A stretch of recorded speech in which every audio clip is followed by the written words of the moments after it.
Radiohead. Arguably one of the greatest bands of all time. If you've got a dad, they probably love them. If you don't have a dad,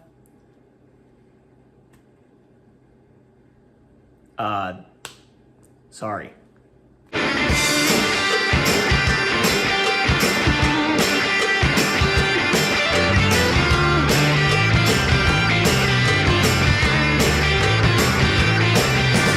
If you've never heard of these guys, why did you click on this video? And if you haven't heard of these guys, you've probably seen this record alongside a Crosley record player and Lana Del Rey's Born to Die.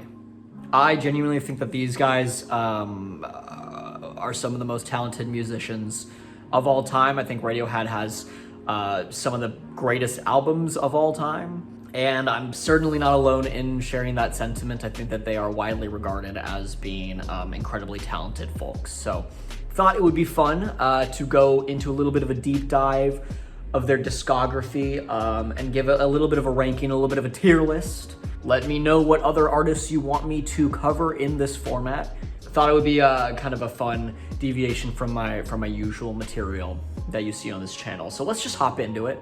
Alrighty, so here we got the tier list. I've got it ranked from perfect to great to good to mid to bad to awful. Probably something worth noting is that I'm going to be using every single slot on this tier list. That doesn't particularly mean that I think that any record on here is actually awful, but in comparison to the rest of the discography, there is a record or a couple records that will unfortunately land lower in the tier list, but that doesn't objectively mean that they are actual awful albums. I don't want anybody to beat my ass. So I think what we're gonna do is we're gonna start at the bottom. I'll talk about what I think is the worst record and then move our way up to what I think is their greatest.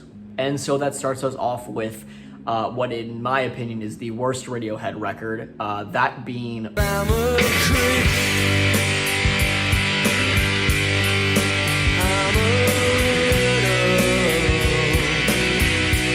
Pablo Honey. I don't know, what is there to say about this one? I think that just kind of, in comparison to Radiohead's other work, this is absolutely the most lackluster. It's probably their most controversial record. I don't think that anybody's really arguing that. It is absolutely the record that deviates the most from their typical sound. It certainly doesn't live up to the Radiohead standard. It's very safe, it's very formulaic. Which, like I said, isn't something that I've come to expect from the band. Very much feels like a product of its time. Yeah, I don't know. A lot of the content on this record falls in the background pretty hard, given how bland some of these tracks are. And it also just sounds like everything else that was coming out around that time. Creep is great. Obviously, like everybody knows that one, everybody loves that one, but nothing else really lives up to the standard that that track sets pretty early on in the record. So yeah, I don't know. It's kind of just nothing music. It's not one that I return to ever. I'm gonna land that one at the very bottom.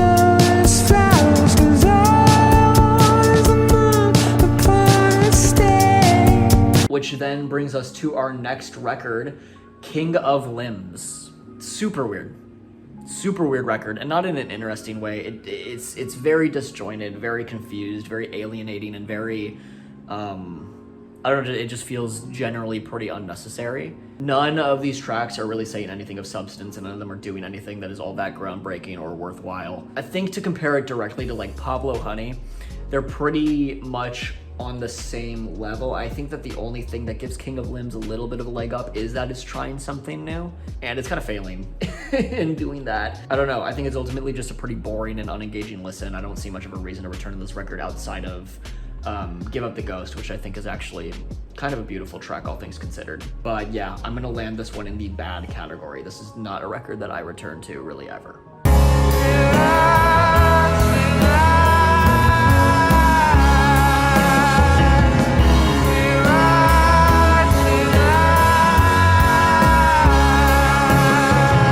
Moving next into the mid category, I'm going to give it to Amnesiac.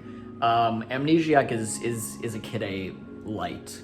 It's got the experimental sound, left field song structures, and a unique blend of rock and electronic, but none of the weight or sincerity of its predecessor. It really does feel like B-sides, which it is. I don't know, a handful of the tracks on this record start strong but go nowhere, or worse, feel aimless in execution. There's not really a conceivable through line that connects the tracks thematically on first listen. The majority of the material here feels very disjointed and confused, and some of it comes off as experimental for the sake of being unique, which lands Amnesiac in a very awkward spot amongst the rest of their discography. With that being said, there are a handful of cool moments on this thing, and it's interesting to see the fallout of the Kid A era. It's not my favorite of theirs, but I don't think it's awful, at least at times. So yeah, I'm gonna land that one in the mid category.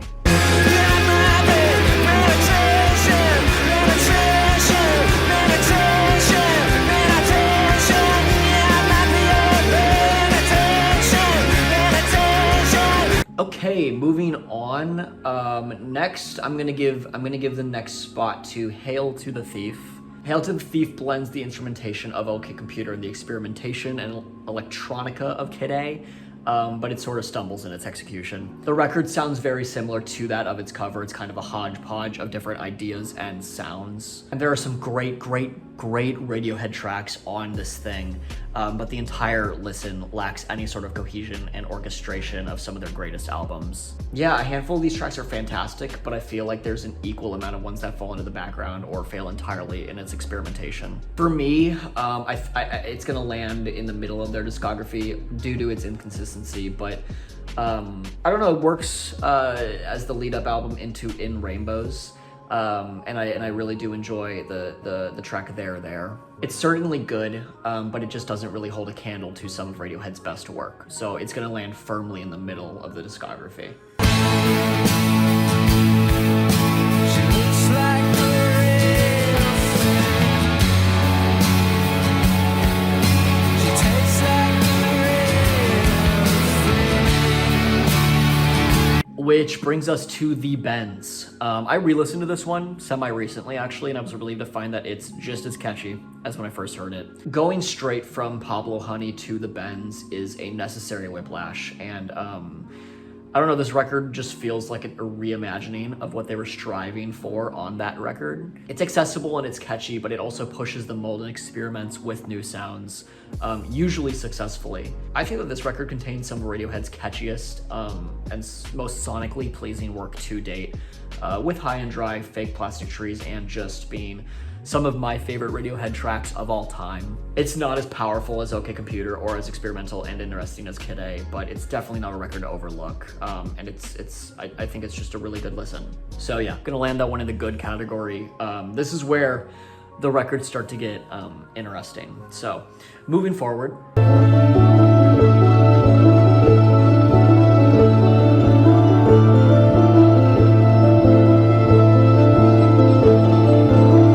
All right, next spot I'm going to give to A Moon-Shaped Pool.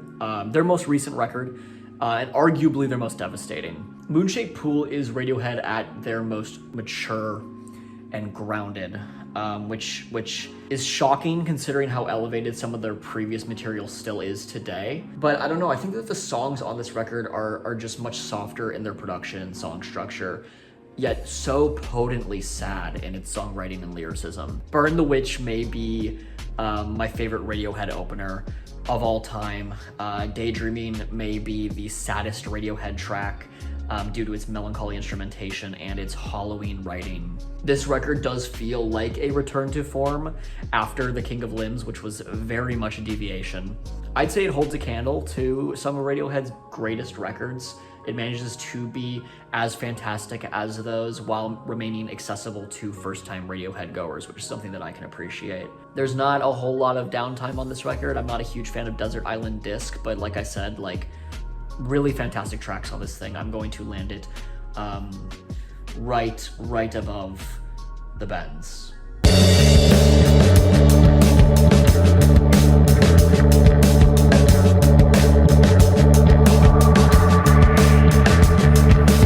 Which brings us to Kid A. You've heard of it. It's a significant departure in sound, cryptic in nature, and both unnerving and wildly experimental.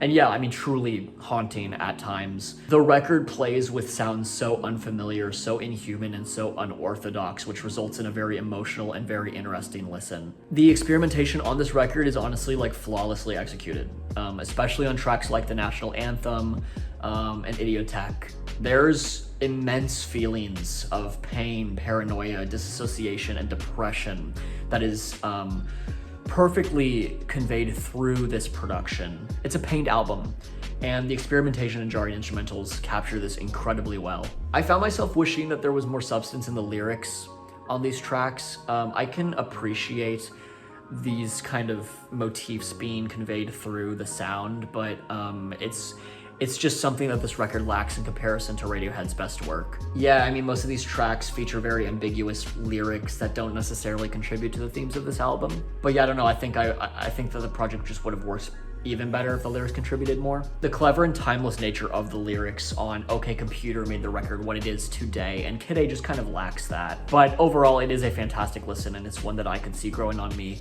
over time. And Motion Picture Soundtrack is one of my favorite Radiohead tracks of all time, so gonna land that one in the great category.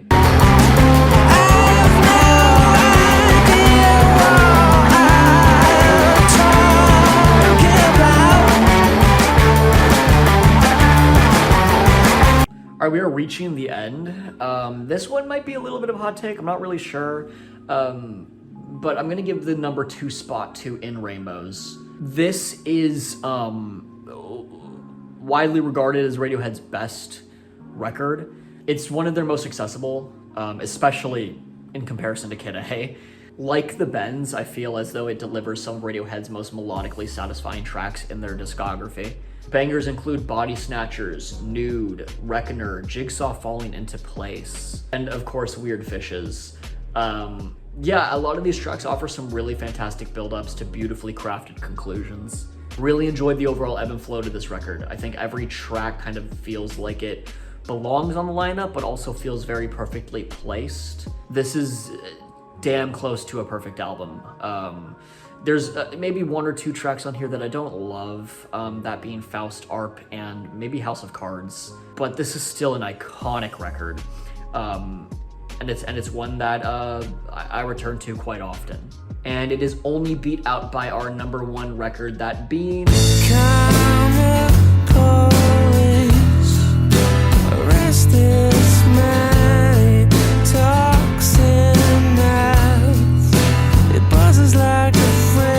I mean, what is there to say? You know, like, what is there to say? This was my first Radiohead record. I listened to it many, many years ago, and at first I didn't see the appeal. And I remember one night I sat down and I really let myself get absorbed into the music, and I don't know, it finally clicked. I finally got it. It's a record that kind of requires your undivided attention to fully appreciate what it is delivering, but once it does click for you, I mean, it's fantastic. Tom York manages to say so much while saying so little. I love the theme of this album. I love that it is a commentary on technology and consumerism and capitalism. It was relevant when it released, and it's even more relevant now. I love how it almost acts as like a precursor to the horrors of mundane and formulaic lifestyle that society has been taught to fall into. Similar to Kid A, the content on this record feels very pained in its performance. It's a dark and depressing concept album that succeeds in establishing a mood and being vulnerable to deep analysis and appreciation. I think you could argue that this is a perfect album.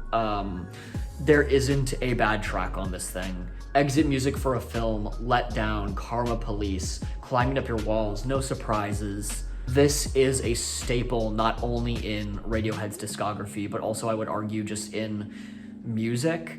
Widely regarded as one of the greatest albums of all time, and rightfully so. I think that OK Computer is the greatest Radiohead album. And that's pretty much it. Wanted to keep it short and sweet, just kind of talk about Radiohead for a little bit. Let me know what you think in the comments below. Did I do a good job? What would you change? I don't think I had any super hot takes on this one, but again, feel free to prove me wrong. If you haven't delved into Radiohead's discography, I strongly recommend you do. They're fantastic. Truly pioneers of their craft and kind of set a standard in the music realm. Like I said earlier in the video, let me know if you'd like to see me do this kind of format with other artists. I'm super open to kind of experimenting with that. If you enjoyed what you saw, give me a like, give me a comment, give me a share, subscribe if you want to see more content. And that's pretty much it. Thank you guys so much for watching. I've been Blamwagon, and have a wonderful evening.